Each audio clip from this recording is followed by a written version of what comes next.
So here we have the Toyota Yaris Hybrid Automatic on a 17 plate. I'm going to start off by showing you around the outside of the car, and then we'll hop in and run through some controls on the inside. But from the outside you can see it's a 5-door car with alloy wheels.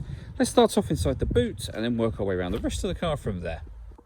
As we approach the back of the car, you'll see we have plenty of boot space along with that 60/40 split folding rear seat, should you wish to increase this space even further.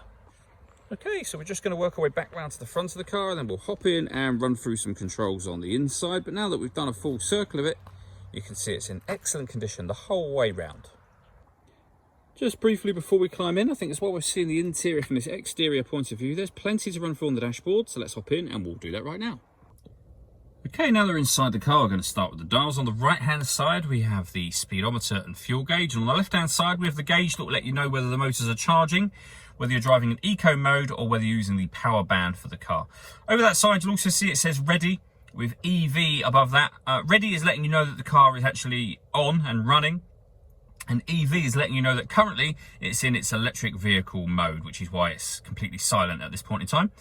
In the centre, you'll see the total miles for the car, which are 5,190. The information displayed above that can be changed using buttons on the steering wheel. We're on the digital readout for the speedometer at the moment, but there are other car and trip computer bits of information that are available to you, as you can see. And to go through those bits of information, you just use these buttons on the right-hand side here. Beneath that, we have cruise control, and over on the left-hand side, we have stereo controls. The stereo itself is in the centre just here. There's plenty of ways to listen to your music in this car. AM, FM and DAB radio, Bluetooth audio, so you can stream your music wirelessly as well as making and receiving phone calls. We then also have iPod and USB input as well. This car's also got a full colour reversing camera with guidelines that show you what direction the car is headed in relation to the image that you see being shown on the screen. So it does make it very easy to park this car. To pair your phone, you'd hit that button and then follow the instructions on screen from here. We're going to select no for now. Below that, we have dual zone climate control, so you can adjust the passenger temperature, the driver temperature, the fan speed up and down from here.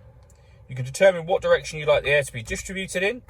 When you're happy with those settings, the air conditioning is on at the moment, so off, back on again, or hit auto, and the car will now take control of the fan speed and the direction of the air to maintain those two temperatures for you.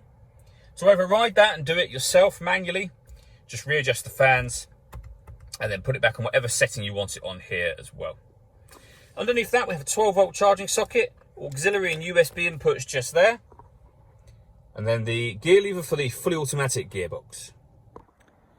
All that leaves me to say is thank you for taking the time to watch this video. If you'd like to come and see the car in person and have a test drive, please feel free to call any of our MJA sites. We'd love to hear from you soon.